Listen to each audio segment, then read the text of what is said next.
This is the model RLTC-SP, which stands for Racelabel Taper Capable with Spring Plate. This is the spring plate. You do not need it for your round jars here. It's a lot easier, a lot quicker with the regular separator plate. This plate will be used when you go to your square containers, and there's videos of that to show you how to install that into this machine. For this application, got no part of the label showing. Put your jar against the stop, give it a little tug, the label kiss to the jar, you just turn it onto the container.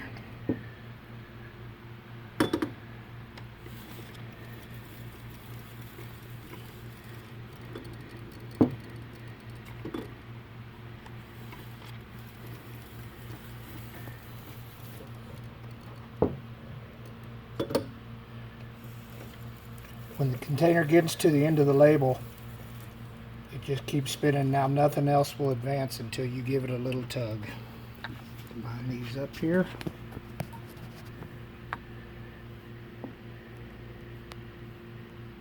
Perfectly straight.